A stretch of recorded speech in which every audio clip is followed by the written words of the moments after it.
Well, Elliot, what sort of game you expecting then at Ewood Park? Town, who are going to be having a lot of confidence after scoring 5 against Sheffield United, but the Blaze team were not very good. So this will be a very different one for Ipswich Town to take on. Kieran McKenna will want to hopefully back up the win because it's been very rare we've been able to get back-to-back wins. We haven't done that since we were last in the Championship. What sort of game are you expecting and prediction, my friend? Yeah, it'd be interesting. I've been a little bit underwhelmed by Ipswich so far this season, I have to say, as a Championship observer. As I said, I tipped them to win the league. I thought they were second best against Birmingham on opening night quite comfortably and were lucky to get a point from that.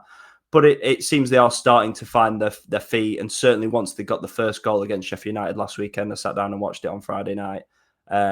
They grew into it, and certainly that second half performance was Ipswich with real quality. And when you can bring Jack Clarke, Marcelino Nunes, and Sam Smodics off the bench, you're not doing bad in the Championship, are you really? So I think the first goal in this game is going to be really key. I think if Blackburn get it, it'll be interesting to see if Ipswich can break down the low block, can break down a stubborn defence that have defended quite well generally this season, which they've struggled to do in some games. They took a last-minute penalty against Derby to get them a point, and they didn't manage to do so when they lost at Preston as well.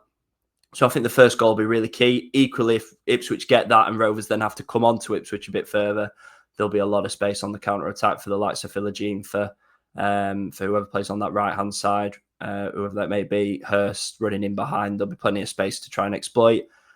Rovers are in a good moment. Equally, I think performance has been better. No doubt they're underdogs for this game, but I think if they can get the first goal, I'd like to think they can get something from the game. So I would go for a 1-1 draw as my prediction.